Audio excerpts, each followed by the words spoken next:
Hello, and welcome to the Torah Outreach Program, Erev Shabbos, Burst of Inspiration. Today's burst of inspiration was dedicated by a very special person, Mr. Mati Breyer. His dedication shows just what kind of a person he is. In honor of Hashem and in the thankfulness for all that he gives with an open heart, unconditional love, and forethought. That was his dedication. Enough said. I can't say better than that. This week's Parsha. It's a double Parsha. Tazria-Metzorah. Dealing mainly with the laws of someone who gets this spiritual disease called tsaras, has been mistranslated many, many times as leprosy, has nothing to do with leprosy, except for the fact that it shows up in the skin. But it has to do with purity, impurity, and being full of negativity. The rabbis have explained that tsaras is something that is actually in the person, or in some people. It's a negativity. It's a negative way of feeling, of looking at others. And then when a person does something wrong, such as speak badly about another person, that disease would come out, or that negativity would come out and show up on their skin. Today's day and age, it doesn't happen. Because God has mercy on us. There's no Beis Hamikdash, there's no temple, there's no way to cure it. But it still exists in the spiritual realm.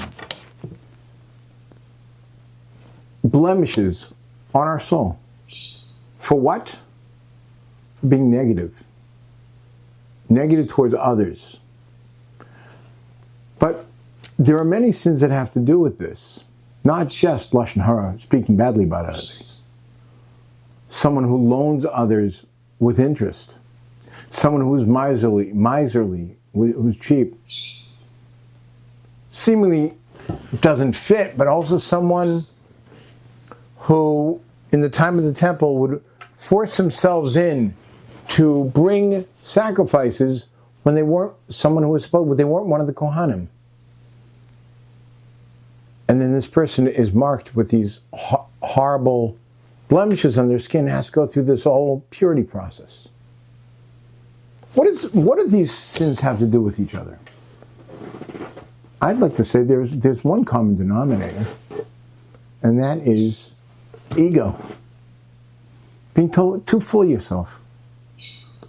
Lashon Hara, why do we speak badly about others? Many times because we think we're better. Why are we miserly? Why should I give to them? What do they do to deserve it? This is my hard-earned money. What did they do to deserve it? Why would someone want to force himself into doing the service in the temple when it's not his place? Again, ego.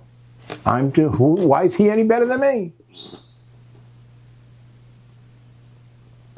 Now, part of the purification process is the person has to be seen by a Kohen.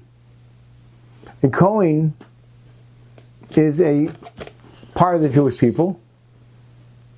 In the time of the temple, they were the ones that performed the service in the temple. They were also the ones who taught Torah. Why does he have to be seen by the Kohen? So the rabbis explain that that's also a lesson.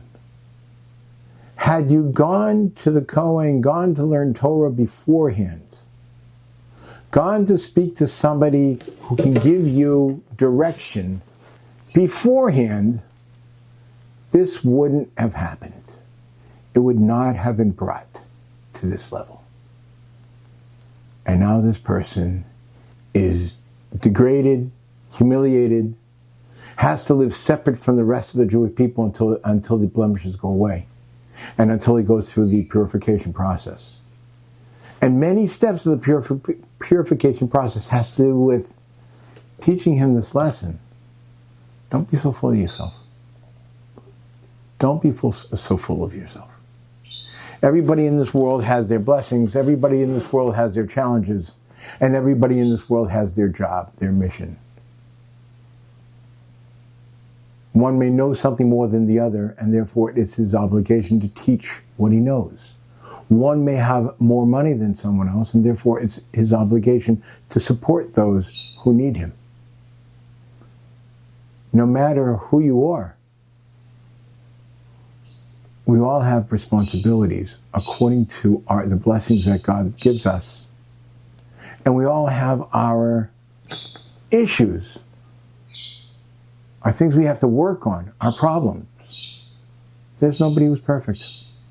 And therefore, there's no place for ego. That's a lesson we all need to learn. And if the person who had this disease called Saras would have learned that first, he wouldn't have had the problem of having to bring the Kohen to him and to have him cure this disease. Good Shabbos.